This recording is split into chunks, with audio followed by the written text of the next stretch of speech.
جناب کوثر رضا کلمی صاحب سے آپ نے ترمز نعت نبی سماعت کی۔ اب آئیے، وقت اجازت نہیں دیتا ہے کہ میں کچھ عرض کروں یا میں آپ کو کچھ سناؤں، کیونکہ منبر ناز پہ ہمارے استاد گرامی خلیفہ حضور تاج الشریعہ مفکر اسلام حضرت علامہ شہر رضا صاحب رضا تشریف فرما ہے۔ میں چاہتا ہوں کہ بس حضرت کی قیمتی گفتگو آپ سماعت کر لیں۔ اللہ کی بارگاہ میں دعا کیجیے کہ مولا تبارک و تعالی حضرت کے بتائے ہوئے نقش قدم پر ہم تمامی حضرات کو چلنے کی توفیق عطا فرمائے۔ تو آئیے حضرات کا ویلکم سواگتم خیر مقدم نعرہ تکبیر رسالت کے گونج میں کر لیجیے۔ نعرہ تکبیر، تھوڑا پیچھے والا بھی بولیے بھیا۔ نعرہ تکبیر، نعرہ رسالت، مسلک اعلیٰ حضرت علماء اہل سنت حضرت علامہ شہر رضا صاحب قبلہ خلیفہ حضور تاج الشریعہ، نعرہ تکبیر، نعرہ رسالت۔ بس ان خیالات کے ساتھ کہ دنیا میں احترام کے قابل ہیں جتنے لوگ، میں سب کو مانتا ہوں مگر مصطفیٰ کے دعا۔ الحمدللہ الذی ہدانا للایمان والاسلام والصلاة والسلام علی سیدنا محمد خیر الانام وعلى آلہ واصحابہ النجباء البررة الکرام، اما بعد فاعوذ باللہ من الشیطان الرجیم، بسم اللہ الرحمن الرحیم، انا کنا فی اہلنا مشفقین، صدق اللہ العظیم وصدق رسولہ النبی الکریم۔ ایک بار درود شریف پڑھیے، اللہم صلی علی سیدنا و مولانا محمد وعلی الجود والکرم وآلہ وبارک وسلم، صلاۃ و سلام علیک یا رسول اللہ۔ یہ چہارم کی محفل، اصال ثواب کی محفل، الحمدللہ ایسا لگ رہا ہے کہ جیسے بیگنا میں ایک بڑی کانفرنس منعقد ہو گئی ہے۔ آپ سبھوں کا یہاں آنا، توجہ سے نعت خوانی کو سماعت کرنا اور مولانا ظہور الاسلام صاحب چترویدی کی تقریر سننا، اس جلسے کو کامیاب بنانا، یہ آپ کی ہمدردی، غمگساری اور مذہبی اور سماجی جذبے کا مظاہرہ ہے۔ اللہ تبارک و تعالی اس محفل کو قبول فرمائے۔ تاخیر بہت ہو گئی، جس وقت میں آیا تھا اس وقت اگر اسٹیج پہ آ گیا ہوتا تو اب تک 2 گھنٹے کی تقریر ہو گئی ہوتی، لیکن چونکہ بہت دیر سے آپ نعت سن رہے تھے اور اب ایک لمبی تقریر بہت مشکل ہے، ٹھنڈی رات میں آپ بیٹھ نہیں پائیں گے، جب تک آپ کی توجہ رہے گی اس وقت تک ایک مختصر سے گفتگو آپ سماعت کریں۔ اللہ تبارک و تعالی جناب مولوی انوار رضا کی والدہ مرحومہ کو جنت الفردوس میں اعلیٰ مقام عطا فرمائے اور اس پوری محفل کا ثواب اللہ تعالیٰ ان کی روح کو عطا فرمائے، اور آپ سب یہاں آئے، اللہ تعالیٰ آپ سبوں کو بھی بری موت کے فتنے سے محفوظ فرمائے، ہم سبوں کو اللہ ایمان کی حالت میں عزت کی، عافیت کی موت عطا فرمائے۔ چونکہ محفل کی مناسبت سے ایک گفتگو کرنی ہے مجھے، اس لیے غور سے، چونکہ لمبی تقریر نہیں ہے، بالکل مختصر تقریر ہے، تو ایک ایک جملے کو غور سے آپ سماعت کریں گے۔ تیجا اور چہارم کی محفل میں ہم لوگ جاتے ہیں، بزرگوں نے کہا ہے کہ تم وہاں جا کر اپنی موت کو جھانک کے دیکھنا، یہ شخص عورت ہو یا مرد، دنیا سے جانے والے جو بھی ہوتے ہیں تو وہ ایک خاموش پیغام اپنے پیچھے چھوڑ کے جاتے ہیں کہ میرے دماغ میں بھی بہت ساری چکی چلتی تھی، میں بھی بہت ساری تمناؤں کو دماغ میں پالتا تھا کہ اس کام کے بعد وہ کام، اس کام کے بعد وہ کام، اس پلان کے بعد وہ پلان، لیکن موت نے مجھے سارے کام کرنے کا موقع نہیں دیا، بالکل بیچ ہی میں ایک ادھوری زندگی، ناکام سی زندگی گزار کر میں اس دنیا کو چھوڑ کے جا رہا ہوں۔ کہیں تم دھوکہ مت کھانا، تم میری زندگی سے سبق حاصل کرنا کہ جس طرح میرے سارے سپنے ادھورے رہ گئے، میں نے اپنا سارا خواب پورا نہیں کر پایا، یہی حشر تمہارا بھی ہوگا۔ تم جو ابھی 24 گھنٹے صرف دنیا سجانے میں لگے ہو، تم یہ مت بھول جانا کہ 24 گھنٹے کے اندر تمہاری موت ہو سکتی ہے۔ سارے خواب کے محل تمہارے مسمار ہو جائیں گے، تو دوسروں کے جنازے میں شریک ہونے کی بڑی فضیلتیں آئی۔ جو کوئی کسی مسلمان کے جنازے میں شریک ہوتا ہے اور کفن دفن یعنی مٹی میں بھی شریک رہتا ہے، تو آیا ہے حدیث پاک میں اسے 2 قرات کا ثواب ملتا ہے۔ سوال تھا کہ حضور قرات کا وزن کیا ہے؟ تو آقا نے فرمایا کہ احد پہاڑ کے برابر۔ اتنا ثواب جنازے میں شریک ہونے کا ملتا ہے۔ ہر غریب امیر سب کے جنازے میں شریک ہونا چاہیے، لیکن ہم نے امیروں کے جنازے میں بڑی بھیڑ دیکھی ہے، چونکہ جنازے کو بھی لوگوں نے راجنیتی کا رنگ دے دیا ہے۔ نہیں جائیں گے تو وہ کیا سمجھے گا اور میرا فنا کام نہیں ہو پائے گا۔ اس کو ثواب کے نقطۂ نظر سے لوگ نہیں دیکھتے، بلکہ وہاں بھی لوگ کیا کہیں گے، نہیں جائیں گے تو کیا ہوگا۔ جہاں اپنی موت یاد کرنا تھا، جہاں اپنے سینے کے غرور اور گھمنڈ کو دور کرنا تھا، جہاں جنت اور جہنم کو یاد کرنا تھا، جس جنازے سے دل کا پسیج جانا تھا، ہم نے اسے بھی سیاست کا رنگ دے دیا۔ خالص ثواب کے ارادے سے جنازے میں شریک ہونا چاہیے، کوئی دیکھے نہ دیکھے، مجھے ثواب کی خاطر جانا ہے۔ اور جو جنازے میں شریک ہوا اسے 1 قرات کا ثواب، اور جو مٹی میں بھی شریک رہا اسے 2 قرات کا اجر ملتا ہے۔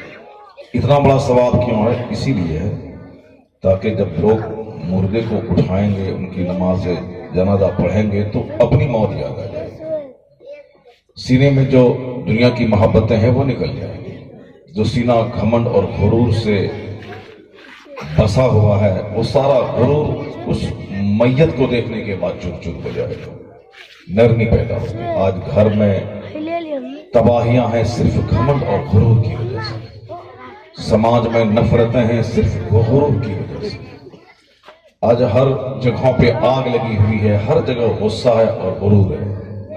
من کے خلاف کام ہوا فوراً آدمی آپے سے باہر ہو جاتا ہے۔ لڑائی جھگڑا، ایک دوسرے کو نیچا دکھلانا، غریبوں کے جذبات سے کھیلنا، امیروں سے چڑھنا اور جلنا، ان ساری چیزوں کے پیچھے حسد اور غرور اور غصے کا دخل ہے۔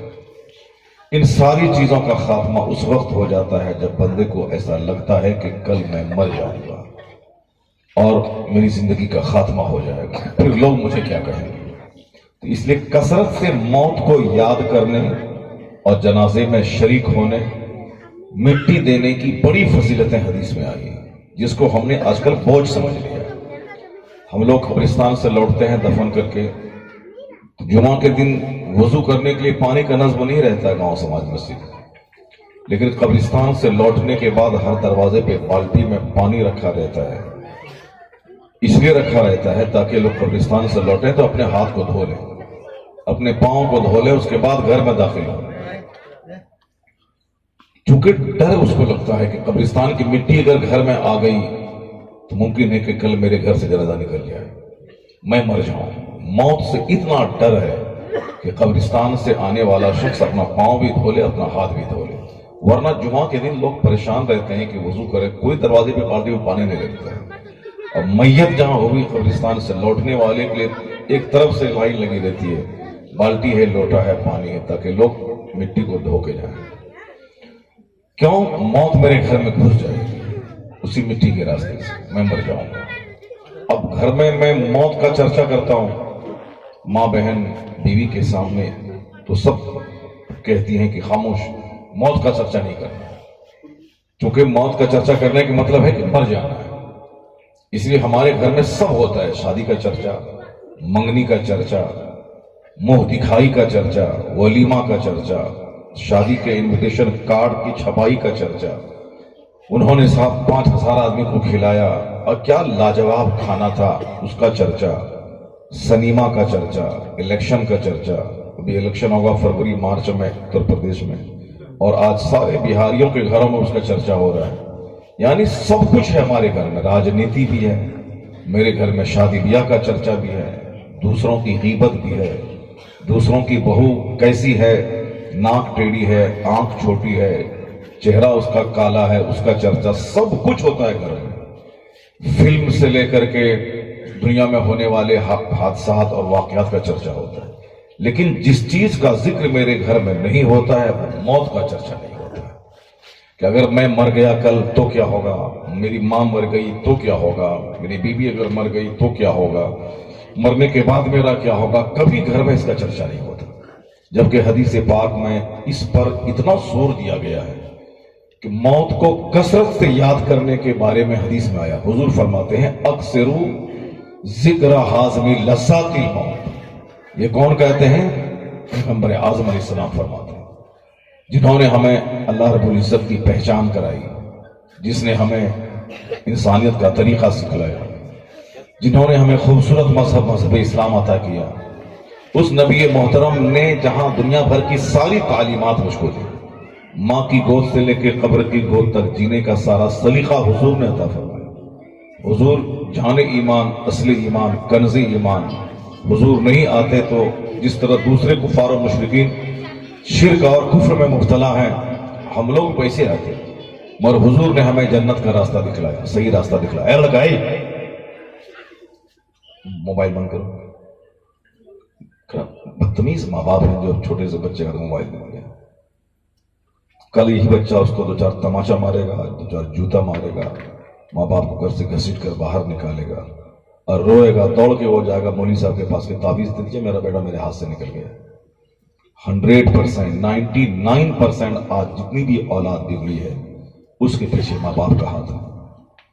اگر کوئی اپنے پاؤں پہ خود سے کلہاڑی مار لے تو کسی ڈاکٹر کے پاس نہ جائے کہ ہمارا پاؤں کٹ گیا، اس کا ذمہ دار وہ خود ہے۔ سانپ کے بل میں کوئی پاؤں ڈال دے اور سانپ کاٹ لے، یہ مت چلائے کہ ہمارا سانپ اس کو کاٹ لیا، اس کا ذمہ دار وہ خود ہے۔ اگر کسی کے گھر میں ٹٹی سے کوئی جھانک کے دیکھے اور وہ گھر والا اس کی آنکھ پھوڑ ڈالے تو گھر والے پہ کوئی گرفت، کوئی مواخذہ نہیں اسلام کی روشنی میں، کیونکہ اس کا ذمہ دار وہ خود ہے، وہ دوسروں کے گھر میں جھانکا کیا۔ اگر کوئی کسی گھر میں جھانکتا ہو ٹٹی سے تو اس کا آنکھ پھوڑ دیا جائے، کوئی گناہ نہیں ہوتا، کیونکہ اس نے ایسا جرم ہی کیوں کیا، اس کا ذمہ دار وہ خود ہے۔ میں کہہ رہا ہوں کہ چھوٹے بچے کے ہاتھ میں موبائل ہے، آخر کیا سمجھ کے موبائل دیا گیا؟ اور یہ گیم، یہ گیم بچوں کی زندگی کو تباہ کرنے والا گیم، آنکھوں کی روشنی کو چھیننے والا گیم۔ بچوں کو کھیلنے کا موقع دیا جائے، عصر سے لے کے مغرب کے بیچ میں خوب کبڈی کھیلے بچہ، ایکسرسائز کرے، دوڑے، یہ اس کے لیے بہت ضروری ہے، بچوں کے لیے وہ سب ضروری ہے، دوڑنا، کھیلنا، پانی میں تیرنا، یہ سب صحت کے لیے ضروری ہے۔ اور وہ کام نہیں صرف بیٹھ کے 4 گھنٹے موبائل چلوانا اور گیم نکال کے دے دینا۔ کل گیا میں ایک جگہ کٹھیار، کل کی رات کی بات ہے، جس وقت سے میں گیا اس وقت سے اس کی 2 چھوٹی سی بچی تھی، باپ سے لڑ کے موبائل مانگے تھے، اور یہ بےہودہ باپ وہ موبائل کو دیا ہوا ہے، اور ہم نے کہا کہ آپ موبائل کیوں دیتے ہیں اس کو، اب کیا کریں، لا ہمارے سامنے بولا لا موبائل لا، اور پھر وہ مانگی، پھر موبائل دے دیا اس کو۔ یعنی وہ موبائل ہی چلاتی رہی، بالکل چھوٹی سی بچی، 3 سال کی 4 سال کی بچی ہو۔ یہ بتائیں کہ اب اگر وہ کل بچی نہیں پڑھے، موبائل میں ہی لگی رہے، آگے بڑھنے کے بعد اسی موبائل کے ذریعے نہ جانے کیا کیا گل کھلائے، اس کا ذمہ دار وہ باپ ہے جس نے اپنی اولاد کو شروع سے موبائل کا عادی بنایا۔ ہمارے پاس بھی 3 بیٹے ہیں، شروع میں وہ کہتا تھا کہ موبائل دیجیے، 2-4 دن بہت ڈانٹا اور سمجھایا، 1-2 تماچا مارا، ورنہ ہم موبائل گھر میں چھوڑ کے مسجد جاتے تھے اور وہ دیکھنے لگتا تھا وہ۔ اور جب میں نے دیکھا کہ موبائل کا استعمال ہوا ہے، 2-4 تماچا جہاں مارا زوردار، پھر اب موبائل پڑا رہے گا 3 دن تک، اس کو ٹچ نہیں کرے گا،